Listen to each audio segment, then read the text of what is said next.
I just want to thank all of you for joining us today as we celebrate a true American champion. The support of our community is key to the center for us to continue providing incredible programs like these.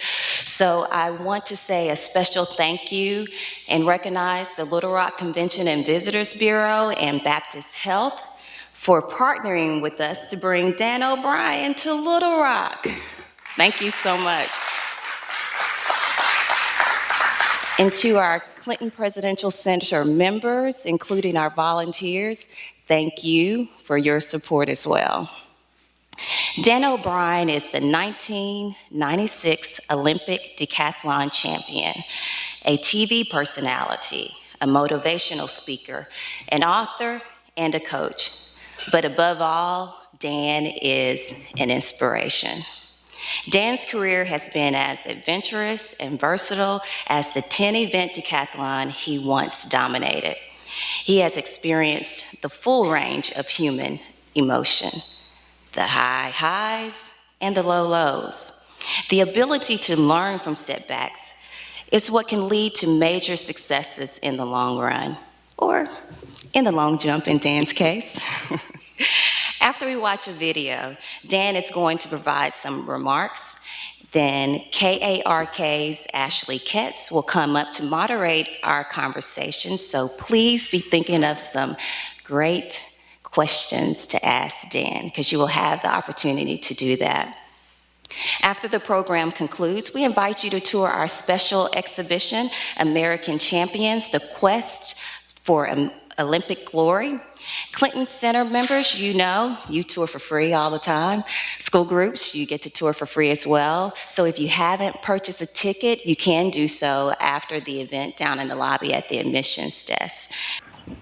How's everybody? Who is excited for the Rio upcoming Olympics? All right. Well, I've just had an opportunity to send off a lot of our American athletes. I was in Houston. You know what? This can be a little loud. I'll use the regular microphone. How's that? All right? And take it out and carry it around with me. So I just was in Houston for the send-off. So in the United States this year, everybody going to the Rio Games is staging in Houston. So I got a chance to see track and field athletes, gymnasts. And so to get everybody in the spirit of the Rio Olympics, let's do a little bit of Portuguese, okay? So it's very similar to Spanish. We learned these phrases as we were sending these athletes off. So in Rio, to say hello, it's pretty much the same as Spanish. So repeat after me. Hola. Hola. Okay, that's hello. So in Rio, to say good morning, bom dia. Bom dia, yes. And how about, of course, how about thank you? For if you're a man, you say obrigado. And if you're a female, if you're a lady, you say obrigada. Okay, we're all ready for Rio now, okay? I fell in love with the Olympic Games when I was just a kid. I was in junior high school, and I got a chance to see the U.S. Olympic hockey team win the gold medal. And I grew up in Southern Oregon. I never played hockey, didn't know anything about it, but I fell in love with the game. And I was watching the Olympics, and this young ragtag underdog team of hockey players, they beat the Red Army Russian team, and then they went on to win the gold medal. And I can remember watching this team, and they had some close calls, and they tied some games, and I thought, wow, wouldn't it be cool if this team could win the gold medal? And at the time, I was interested in baseball, and certainly not interested in girls or anything, but I just was all about the sports. And I remember the day that we played the USSR, the Red Army Russian hockey team. I came home from school. Didn't listen to the radio or watch it on television because they played the game earlier in the afternoon, and I watched the whole game from start to finish. And at the end of that game, 5, 4, 3, 2, 1, they counted it down, and we did the impossible. We beat maybe the greatest hockey team. These young college guys beat maybe the greatest hockey team ever assembled in the world. And I was jumping up and down on the couch, and my mom came into the den, and she said, "What's going on in here?" And I said, "I'm going to the Olympics." And she said, "In what?" And I said, "I don't know." And at that time, I didn't know. But I remembered thinking, how great would it be to wear that USA uniform? What would that be like to represent your country? What would that be like to have everybody in the United States rooting you on, wishing you well, helping you win that Olympic gold medal? Well, we went on to win the gold medal, and I can just remember at that point in my life, I was thinking, I want to be an Olympian. I want to wear that USA uniform. So, I got through junior high and high school and into college, and I got a chance to represent the U.S. team for the first time in 1990 at the Goodwill Games in Seattle, Washington. And I put on the uniform, and I was so proud of the fact that I had made the team.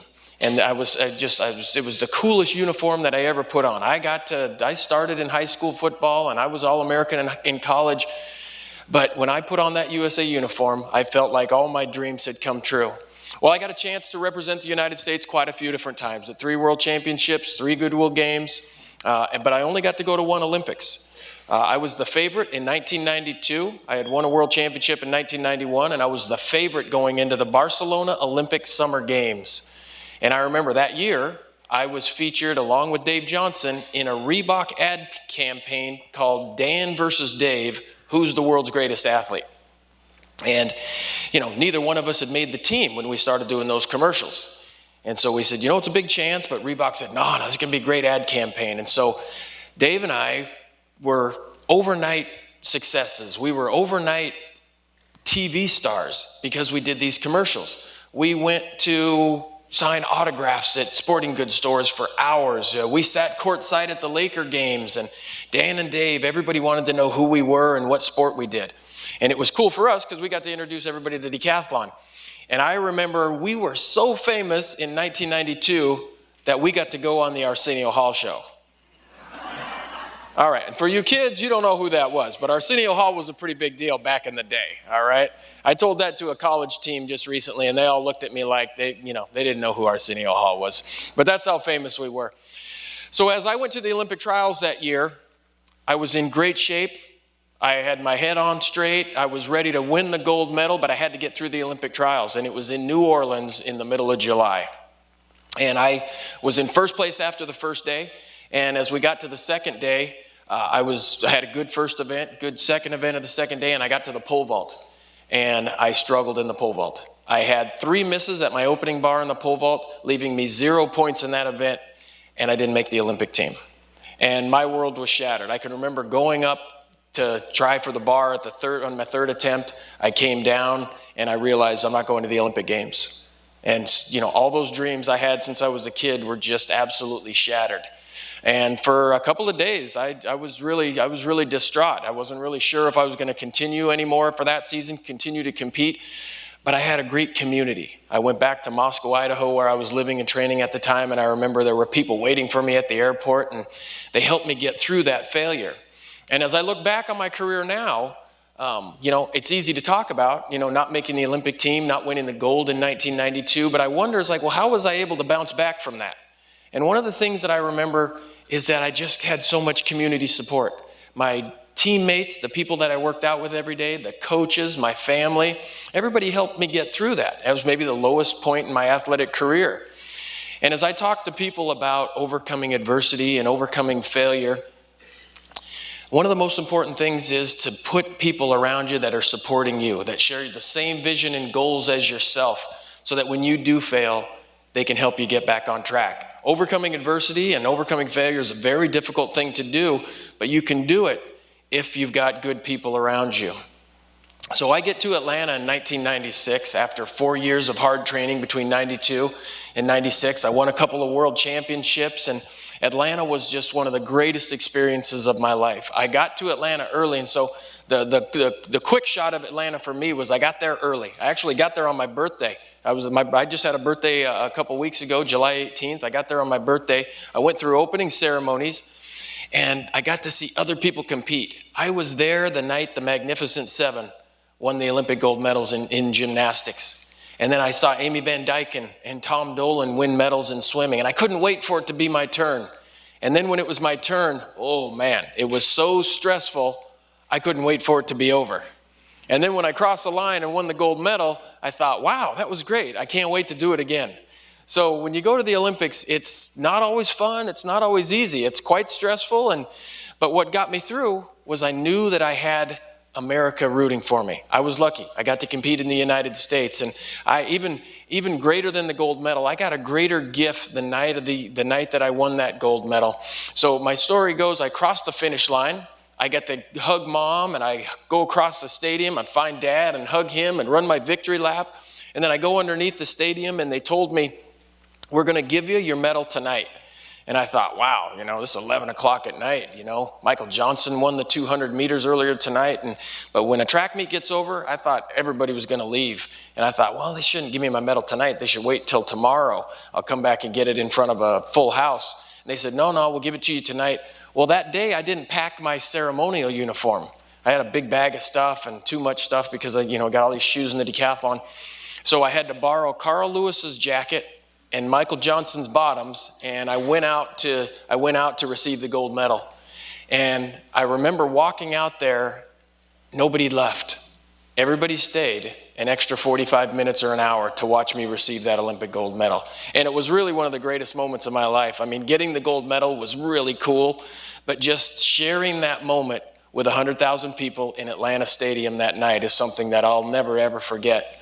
So I got to see the flag go up, listen to the national anthem, and I have that medal. I get to look at it every day, but that's just that memory that I shared that with every American in that stadium and everybody that was watching it on TV. And so, one of the messages that I have for you guys today is these athletes, as they go to Rio, they can't do it alone.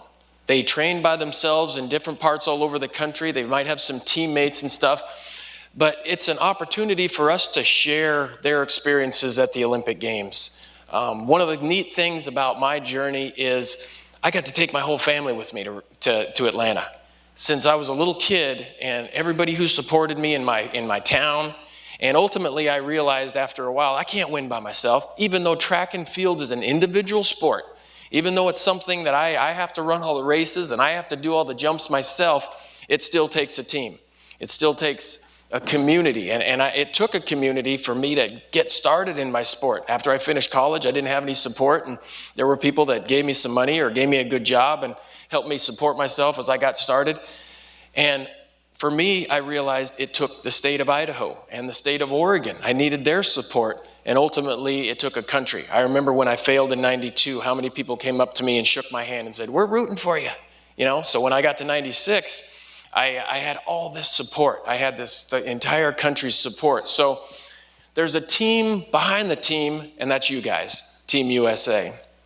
All right, so as we go forward to Rio, feel like you're part of that team. Understand that you're part of Team USA. So I'm glad to be here today. I got a chance to meet some really important people along the way in my journey.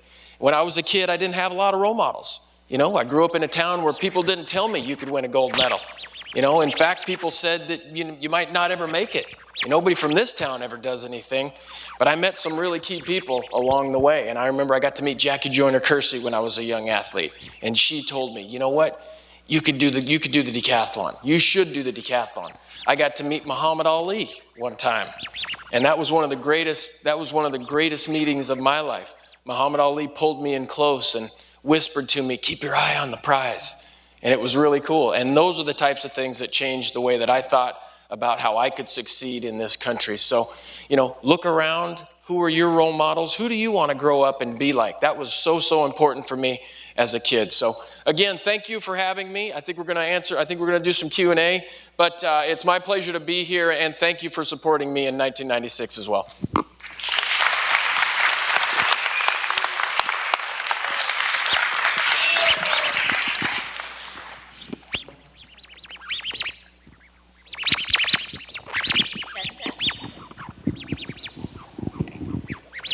I think we're good now.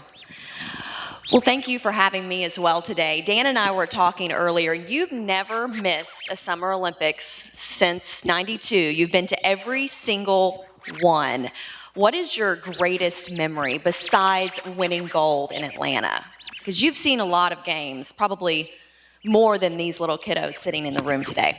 You know, I love the magic of being at the Olympic Games. There's just something about what happens when people get together for this particular event. You know, being in the stadium in the Sydney, Australia Olympics, you know, watching an Australian girl win, the crowd going crazy.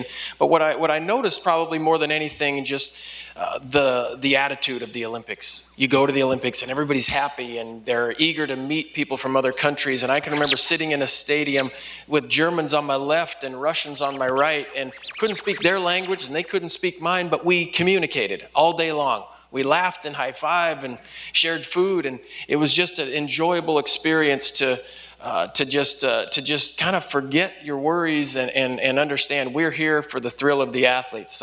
But a couple of moments, trust me. In 1996, when Michael Johnson rounded the turn in those gold shoes, I stopped what I was doing and watched what he was doing. So that was one of the moments that I'll really remember. You know, another moment did involve Muhammad Ali as well. In 1996, Muhammad Ali told the story that in 1960, he lost his gold medal when he won the heavyweight championship, when he won the heavyweight Olympic title in boxing.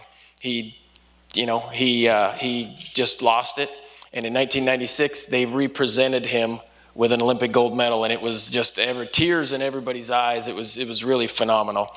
In the most recent Olympics, I think some of the most exciting stuff, I got to see Michael Phelps, what quote was going to be Michael Phelps's last swim, but he's going to be back this Olympics, and that was a really neat experience.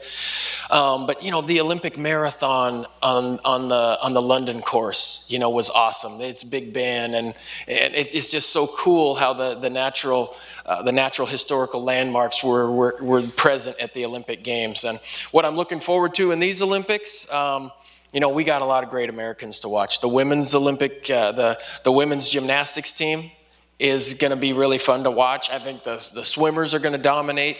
On the track and field side, I'm rooting for an American and a Canadian, as a matter of fact. Ashton Eaton is the Olympic record, Olympic winner from 2012 in the decathlon, but he's married to a girl, she's a Canadian, who could win the heptathlon Olympic medal. So I'm rooting for a husband-wife team this year. So am I. You've already told me about these two, so keep an eye out for them. And speaking of gold, let's talk about this ring on your finger. Oh, yes. This thing only comes out for special occasions, so we are special here in Arkansas. I'd be glad to show it to you. What is the afterwards. story behind the ring? So, being part of Team O'Brien, which we called ourselves when I competed, was just my support group. I traveled the world with 2 coaches and a massage therapist. And other people that were close to me, I had a teammate, an Australian 400-meter runner who was a good friend of mine. We trained together every day. And then my father was at every one of my track meets. And then I had an attorney who was a good friend of mine. And so after the Olympics, I had 8 of these rings made, so mine and 7 others, and I was able to give these to people that really helped me in my career. And so giving them these rings, it was like me giving them a piece of the gold medal. I get the gold medal, they don't get a piece of the gold medal, but I gave them these rings as a symbol of, you know, how important they were to my success, because I realized I couldn't do it by myself. Even track and field athletes, they got these pit crews, just like NASCAR guys. You know, you might have a driver, but it takes a lot of guys to run the crew, and that's the way it is in a lot of Olympic sports. And we also want to open up the floor to questions. If any of you guys have questions, we'll have a microphone roaming and a volunteer. So if you have a question, just raise your hand. For Dan, got one right here in the front. I can hear you. First of all, I'd like to just say on the behalf of everybody here, thank you for coming. I have a love of sports. I majored in physical education years ago. I'm presently a Arkansas senior Olympian, and of course you know how that works. And my question is kind of twofold. First of all, of the 10 events that you participated in, which one did you find to be the hardest to excel in and to get the points that you knew you needed? And as an advocate for physical fitness for a lifetime, I was curious about what you do today, as busy as you are with the Olympics and so many other things. What do you do to stay in shape? Thank you. Well, first of all, I'll talk about the decathlon, okay? And I know there's a lot of kids here who, maybe have never heard of the event, but the decathlon is 10 events over 2 days. It's the 100 meters, the long jump, the shot put, the high jump, the 400 meters on the first day, and the second day, 110 meter high hurdles, the discus, pole vault, javelin, and then the metric mile, the 1500 meters. And I hated the last event. It just was no fun, all right? The 1,500 meters was, the last thing you want to do after 2 days of competition is race in a mile. I thought that might be it. But, from a technical standpoint, the javelin was really a tough event for me because you grow up throwing a baseball and a football, and the javelin is a very unnatural throwing motion. And so I didn't learn the javelin until I was in my late 20s. It took me that long to kind of get a feel for it, but it was an event that I was always improving in every year. And so in the decathlon, it's an experience of time management. Where do I spend my time? What do I work on? Where are my strengths? Where are my weaknesses? And I managed to be very strong in 9 events and average in 1. And what I love about the decathlon is it's not really a competition against the other guys. It's a competition against yourself. You're pushing yourself to try to beat your own personal best. You're pushing yourself to kind of beat your own records and things like that. So it was a very unique competition in that standpoint. So my favorite events were the first 9. My least favorite was the last one. All right. I love working out. One of the things that I tell people, the competitions were hard, they were stressful, there were a lot of pressure, there was a lot at stake. When you're number 1 in the world, it's a lot of pressure because you don't want to give that up the next year or the next year. And so, going into those meets, I needed to be at the top of my game for sure. But what I did love is I loved my job. I loved waking up every day and training. I loved pushing myself in the weight room and pushing myself on the track. And track and field training is not always fun. It's very, very difficult. And just to, when the athletes ran the 400 meters at the Olympic trials, 8 people cross the line. 6 of them lay down and they don't get up for 20 minutes and 2 of them throw up, So it's like they are running so hard and you're pushing yourself so hard. But I love that daily grind and I love training. And so as I retired, I still love training. It's the one thing that just, makes me feel good every day. I try to sweat every single day. Whether it's for a half hour on the bike or whether I'm going for a run, I do CrossFit workouts. I lift weights a couple times a week. My wife thinks I'm crazy. Because that's my passion. I'm just obsessed with working out. And I work out, why? Because I love my sweets, okay? I like my cupcakes and, different things like that. And so if I work out a little extra hard, it's to overcompensate from my bad diet. Thank you so much. I have to ask one other question because I'm concerned that may not be asked. What are your feelings on the doping issues worldwide as far as Olympics? It's interesting. One of my greatest achievements, I believe, and one of the things I'm most proud of, is that I was a clean athlete. And I can say that without hesitation. As an athlete and you experience, maybe people in your event that are doping, then, the neat thing for me is I can say I beat all those guys. If you're cheating in my event, it didn't matter because I was beating you. All right, but you can't let it affect your competition. So there are programs now. It'd be very difficult to, take drugs in the Olympics today and get away with it. What's amazing is people try to do it, but everybody nowadays they're getting caught. Whether it's 1 year later or 2 years later, and you see what's happening in the Russian Federation, it's a problem. It's without a doubt a problem, and we saw what happened in cycling. It's changed the sport of cycling. To me, the Tour de France maybe isn't quite as exciting as it was 5 or 6 years ago, and it has to kind of regain its fans. And I think track and field in the Olympics is the same way. I feel bad that the Russian athletes won't be competing in all the track and field events, but sometimes you need to start over. I think one of the bravest things that I see athletes do is to stand up and say, yes, I did cheat. Yes, I took performance-enhancing drugs, and that's a difficult thing to do because they'll be remembered for that the rest of their lives, but it's a moral issue, all right? For years, we've tried to tell people about, how unsafe performance-enhancing drugs were, but for me, it's a moral issue. These are the rules, and you follow them. You don't take performance-enhancing drugs, you don't cheat, and there was a time in my career when I had to make that choice and that decision, but I also surrounded myself with people that wouldn't have worked with me if I was a cheater. So thank you for that question. And Dan, that's a message that you share with kids now to stay drug-free. You go around all across the country and talk to boys and girls clubs like the one we have here today about staying drug-free and setting goals.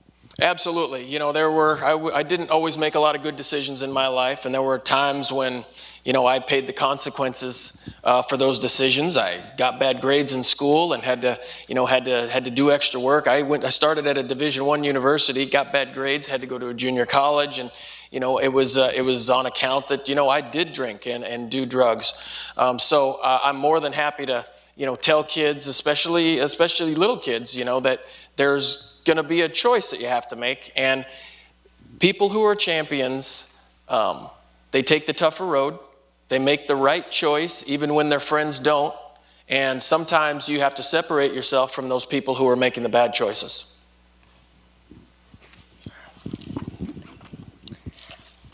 Before a race, did you have like a lucky charm that you do or eat something that would make you feel like you were going to be ready?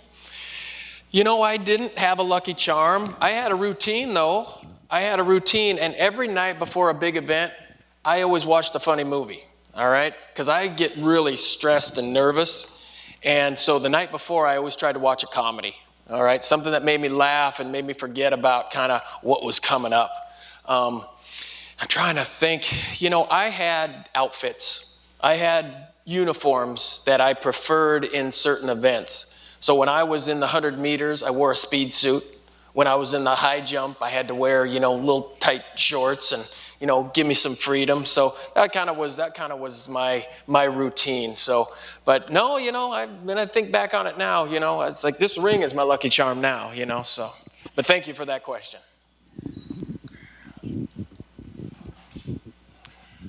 In preparing for the day of competition or the days of competition, you have to be at your peak.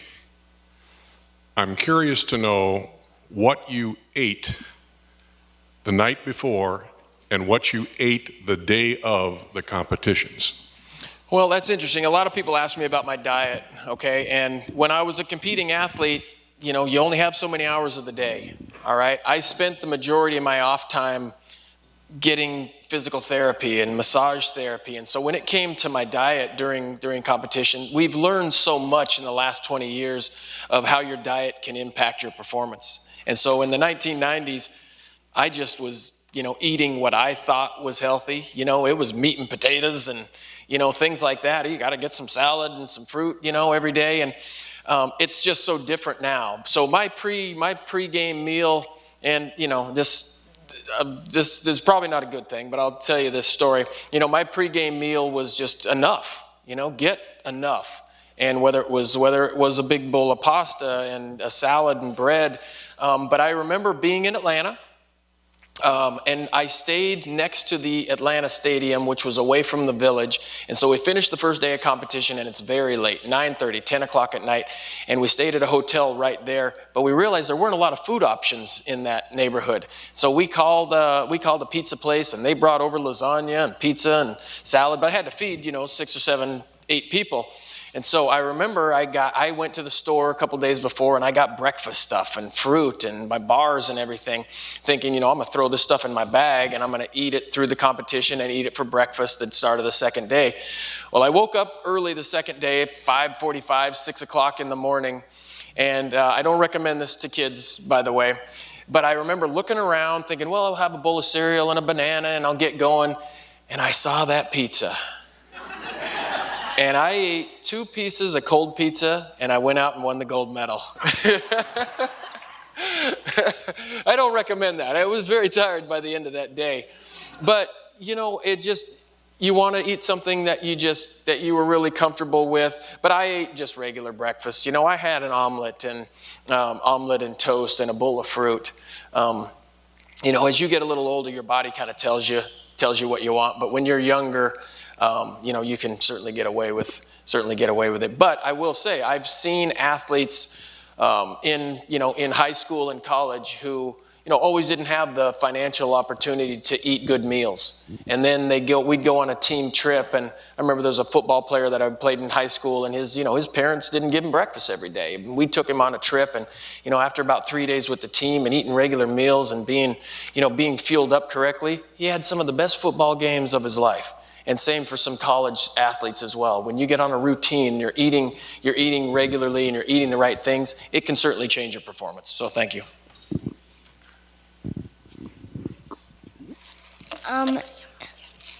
If you have kids, do you tell them about your adventures and the sports you do? You know what? Thank you for asking me that. I don't have kids. My wife and I, we weren't fortunate to have kids, but I got a lot of nieces and nephews. And, you know, I do tell them about my sports and show them videos and things like that. But I love coming out and talking to kids like you and, you know, getting a chance to show you what I did. But, you know, I think about that. We don't have kids, we have pets, okay? So we always have dogs and cats and stuff. So those are our kids. But I think it's really important that I share that story with my neighbor kids and my nieces and nephews. So thank you for that.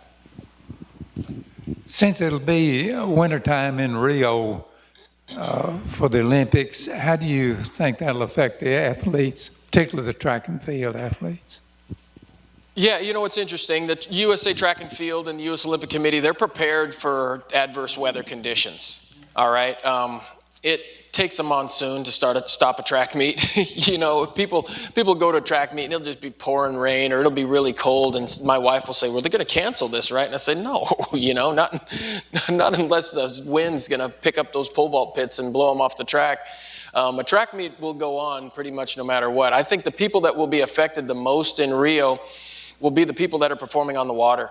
I got a chance to talk to the sailing team, and they said, whew, this could be rough going for everybody, because conditions change on a daily basis in sailing. You know, it could be great one day and the next just horrible, and they sail over a 5-day period, and it's just who's most consistent. It certainly is going to be an adventure for a lot of people. Most of the events are indoors or in enclosed stadiums. But what's going to be interesting is this is the first year that the Olympic Stadium is not the track and field stadium. So the Olympic Stadium is going to be one of the soccer venues, and then track and field is in their own separate stadium. So we'll see how that goes this year. Yeah. Hi. 2 questions. One, what was your weakest event of the 10, and how did you work to get that up where you could get some points out of it? And second, I think of the decathlon as a lot of running and, you know, distance and sprints and then strength, shot put. The pole vault to me is a different. What was your best in the pole vault, and did you feel like the pole vault was different than the other events? Well, you know, the pole vault was the event that I failed at the Olympic trials in 1992. And so I needed to get better in that event. But that event won me 3 world championships. I pole vaulted 17 feet in all 3, 91, 93, 95 of my world championships, and it was the event that helped me separate from the field. I needed to have a big lead in the decathlon before the final event. It was not my best event. I didn't enjoy it very much, but to get better at it, I needed to find a love for distance running. And I grew up in the state of Oregon. So what did I do to get inspired to run? I started learning about Steve Prefontaine and, you know, what he was able to do. And I became a Steve Prefontaine fan, you know, when I watched the movies and, you know, said, you know what, I gotta find the ghost of Pre and, you know, and get a little Pre in me so I can run a little bit better. And it was just one of those events that I had to work on. And when I trained for that event, I ran very well. But when I just kind of forgot about it and just thought I could go in good shape and get through it, that's when I struggled with it. Thank you. Yes, let's just holler it out. Yeah. So after not qualifying for the Olympics, you came back and set a world record. So my question is, which one? That's an impressive amount of your ability to rebound. September after not qualifying for the Olympics, that's awesome. But my question is, that one lasted for like 7 years before somebody broke your record, but you were the American record holder until just the last Olympics. So tell me what it was like to watch decathlons and wonder if whether or not your record's going to still be there at the end of that or not. Holding a record is a cool thing. And when you lose it, I don't care who it is, it stings a little bit, So for years, I was waiting for somebody good enough to come along and break that record. And I was in Eugene, Oregon in the 2012 Olympic trials when my American record was broken. And I didn't feel so bad because not only did the American record go that day, the world record went that day.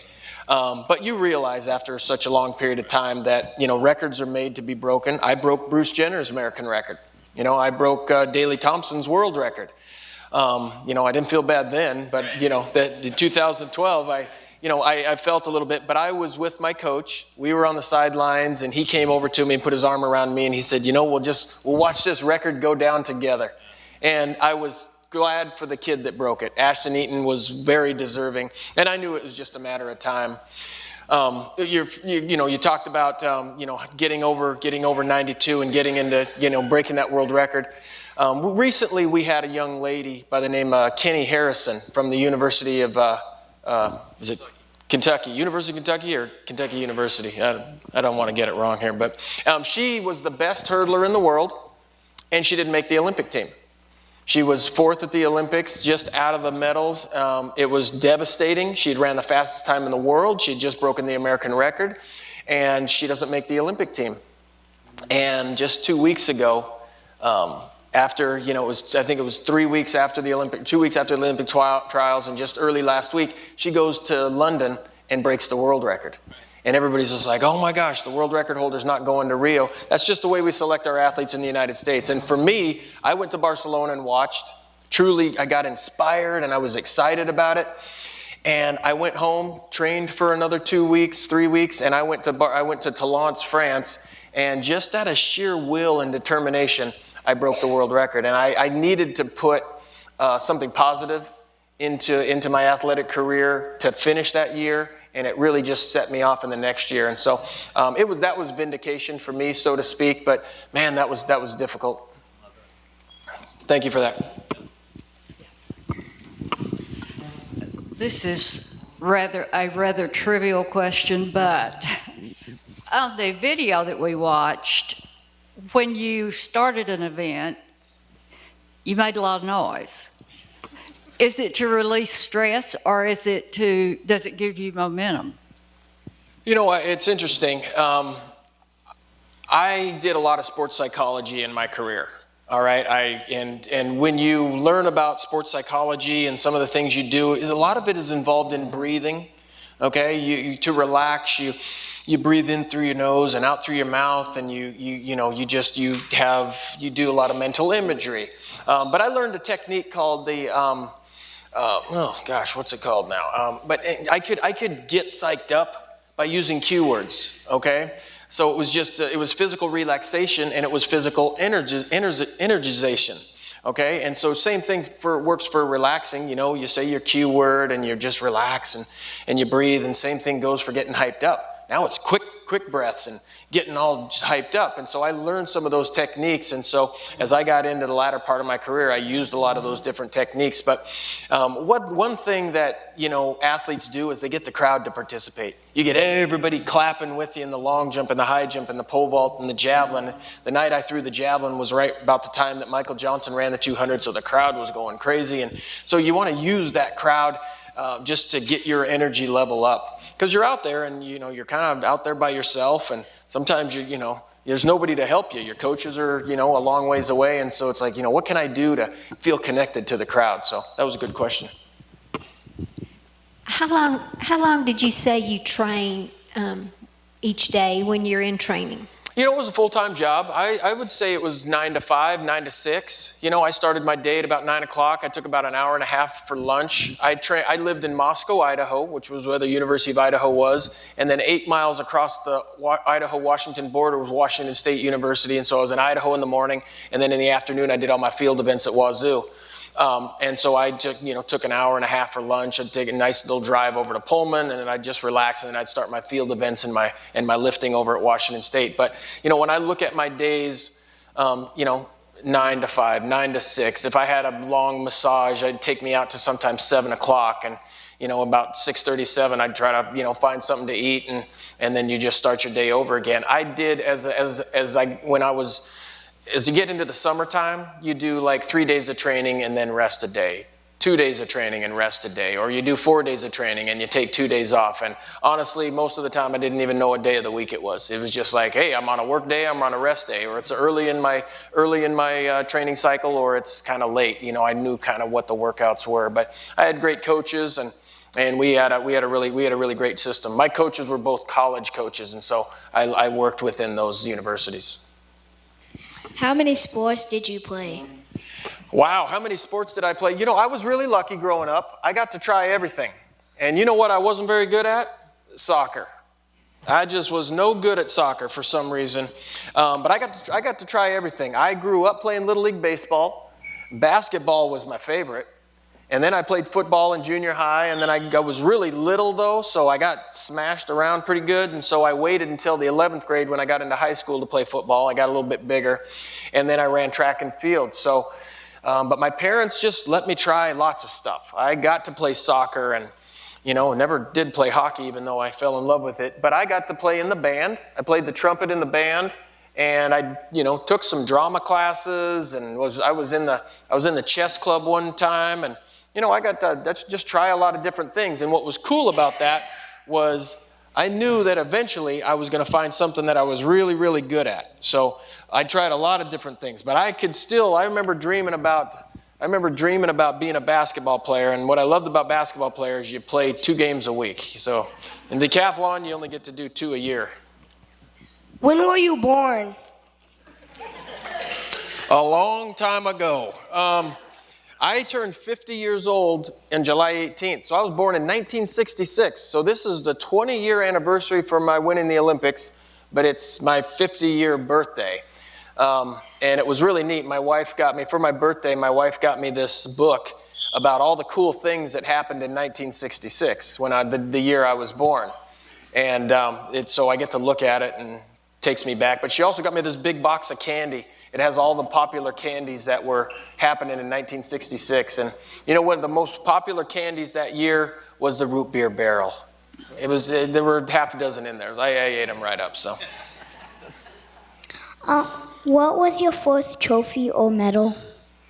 What was my first one? You know what? When I was in the 5th grade, I got to go to a high school football game, and it was homecoming. And they had a 1-mile fun run for kids at halftime. It was a long halftime, and they lined up all these kids, and they said, who wants to run a race? And I said, I do. And I jumped in there, and I took off. And I was with another guy about halfway through, and then I just beat him to the finish line. The first race I ever ran, I won, and I got a ribbon for it. And I loved getting those ribbons, and I'd go to all-comers track meets and different kinds of sporting events just so I could come home with a handful of those ribbons. So the first race, my first competition was really just a cross-country track meet. Which one of the Olympic events was your favorite? My favorite probably was the high hurdles. 42-inch hurdles, I just was born to do it. The first time I ever tried it in track practice, I did it right. And the coach said, let's try this. I was going to do a decathlon. He put up the hurdles. I just ran them, 3-stepped them, and I said, is that right? And the coach looked at me and said, yeah, that's pretty good, But and I won a couple state titles in the hurdles, and I always looked forward to it on day 2. On the second day of the decathlon, I always looked forward to it. What was your first sport that you played? I started in Little League baseball. I remember I was in the 3rd grade, and I got a baseball glove and a bat, and I really wasn't sure what they were, but my dad was trying to tell me something.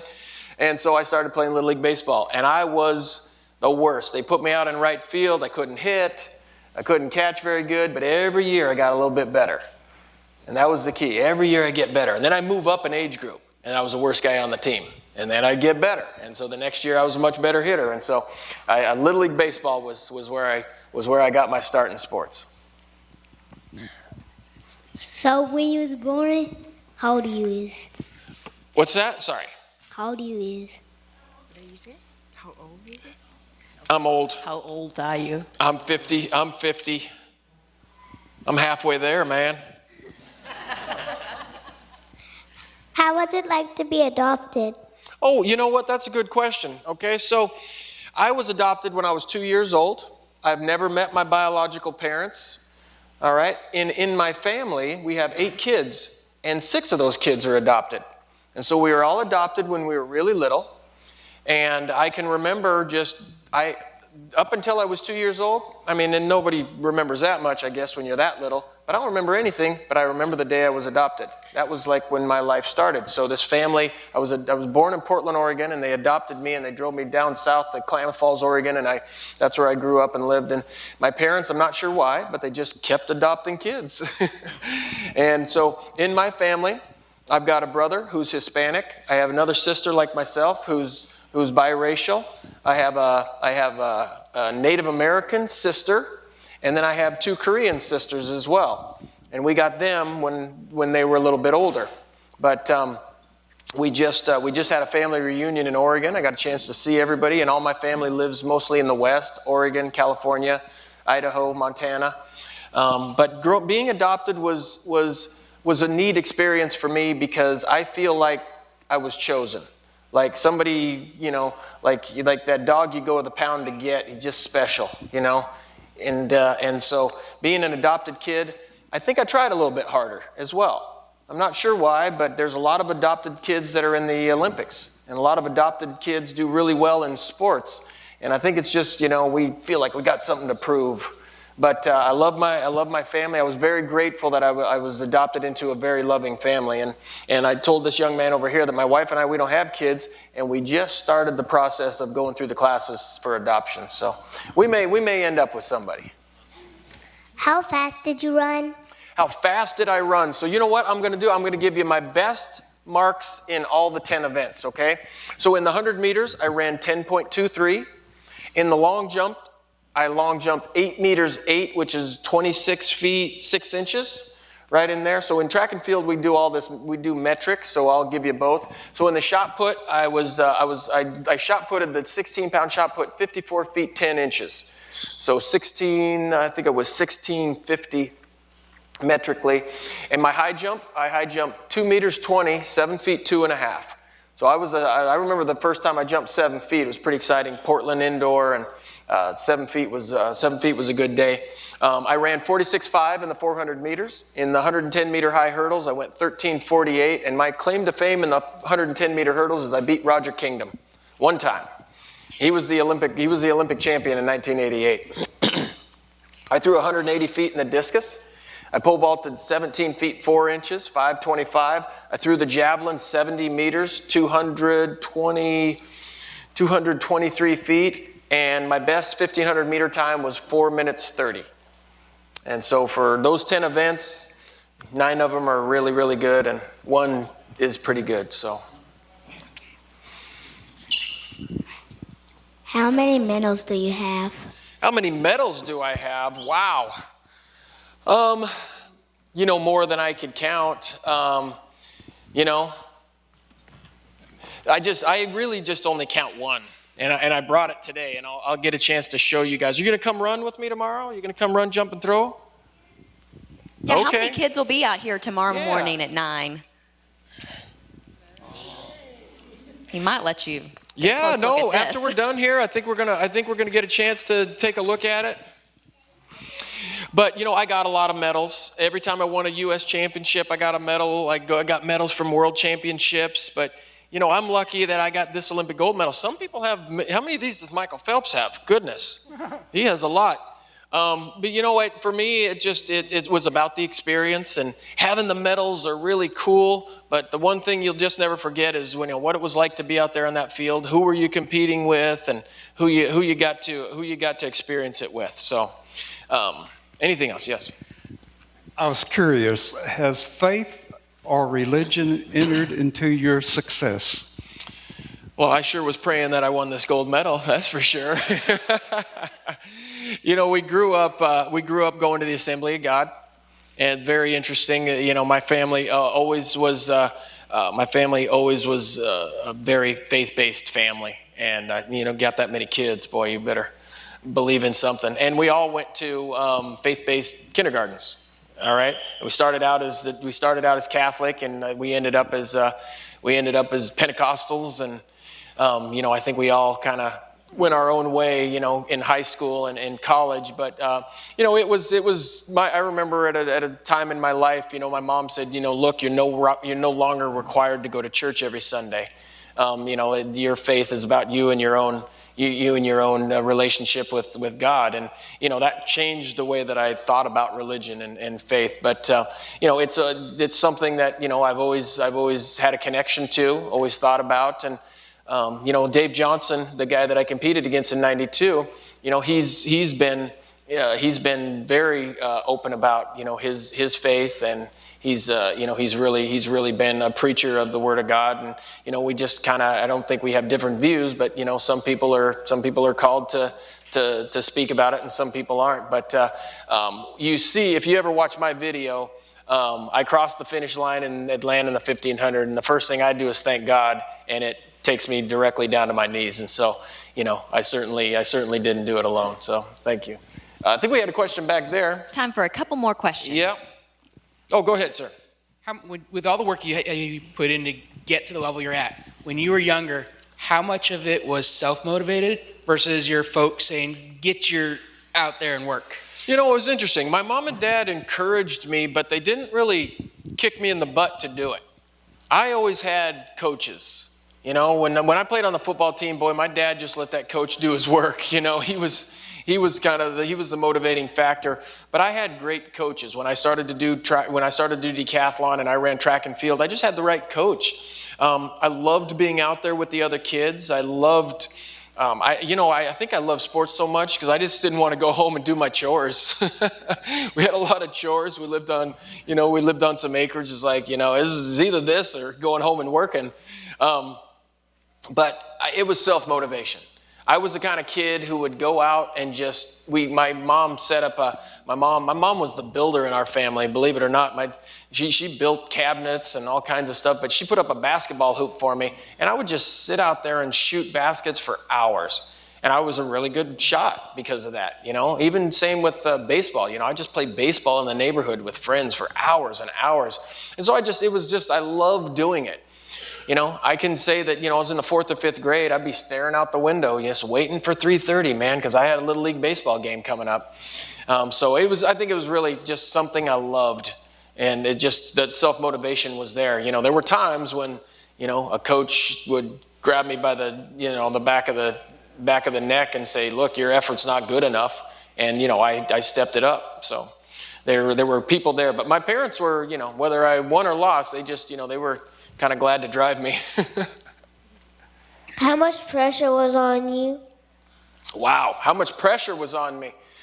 For me, there was a lot of pressure because I didn't win the gold in '92. So in '96, when I got to Atlanta, man, all the pressure was on me. I was the world record holder. I was the best in the world. And, when that happens, you just got to do your best. One of the things I heard a couple days ago is, as these athletes go to Rio, there's going to be talk about gold medals. There's going to be a lot of pressure on them and stress. And the one thing that you can control is your effort level. Okay? You can't control whether you're going to win that gold. You can't control what somebody else is going to do. You can't control if the buses are on time. But when you get out there and you start playing, you start running, you start jumping, throwing, doing your gymnastics, is you can control your effort level. Each and every day, you can control your effort level. And that's one thing that takes the stress and the pressure away from us, is I know if I give a good effort, the medals are going to take care of themselves. If I give a good effort, people are going to remember me a certain way. And that's really what it's all about. If I give a bad effort, you know what? It's going to come through. I'm not going to come away with those medals, and I'm not going to win. So effort level was, it was kind of the saving grace to the pressure and the stress. Thank you. Yes, thank you all for being here. We're so happy that we have Dan in Little Rock for the next 2 days. So tomorrow at 9 o'clock, meet back here if you're between the ages of 6 and 11. And Dan is going to show you a few events. We've got all kinds of fun things planned for the kids tomorrow. They're going to leave exhausted, but they're also going to get to work under an Olympian, a gold medalist. So we are excited. Thank you again for being here. I learned a lot about Dan as a person and as an athlete today, and we're just thankful you're in Little Rock and you're taking the time to do this. Who's ready for Rio now? I think I'm ready. Yeah. 1 week from today, the opening ceremony, and you can watch that on KARK Channel 4. We're going to be bringing you live broadcasts from Rio throughout the games, so be sure to tune in 1 week from tonight. Thank you so much. All right, thanks everybody. Obrigado.